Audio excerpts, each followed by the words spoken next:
சிறுபருப்பு போட்டு பீன்ஸ் பொரியல் தான் செய்ய போகிறோம். வாங்க எப்படி செய்யலான்னு பார்க்கலாம். மதிய லஞ்சுக்காக ஒரு கடாய் வச்சுட்டு கொஞ்சமாக எண்ணெய் ஊற்றிட்டு கடுகு, உளுந்தம்பருப்பு, கடலப்பருப்பு போட்டுக்கலாம். இது நல்லா செவந்து வந்ததுக்கு அப்புறமேட்டு கட் பண்ணி வச்சுருக்கிற வெங்காயமும் பச்சை மிளகாய், கருவேப்பிலையும் போட்டுட்டு நல்லா லோ ஃப்ளேம்லேயே நல்லா வதக்கி விடுங்க. இப்போ கொஞ்சமாக மஞ்சத்தூள் போட்டுக்கலாம். பீன்ஸை பார்த்திங்கன்னா நல்லா கழுவிட்டு இந்த குட்டி குட்டியாக கட் பண்ணி வச்சுருக்கிறேன். அதையும் இது கூட ஆட் பண்ணிவிட்டு நல்லா லோ ஃப்ளேம்லேயே நல்லா வதக்கி விட போகிறோம். பீன்ஸில் பார்த்திங்கன்னா நிறைய ப்ரோட்டீன் இருக்குது, விட்டமின்ஸ் இருக்குது.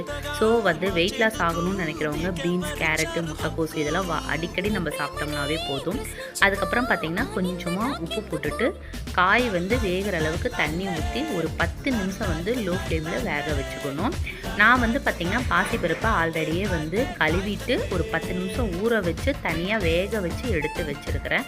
இப்போ பீன்ஸ் நல்லா வெந்ததுக்கு அப்புறமேட்டு பாசிப்பருப்பையும் போட்டுட்டு நல்லா வதக்கி விடுங்க. இப்போ துருகி வச்சுருக்கிற தேங்காவையும் போட்டுக்கோங்க. இது எல்லாத்தையும் ஒன்று சேர நல்லா வதக்கி விட்டுட்டு அடுப்பை ஆஃப் பண்ணிடலாம். சுவையான டேஸ்டான பருப்பு போட்டு பீன்ஸ் பொரியல் ரெடி. வீட்டில் ட்ரை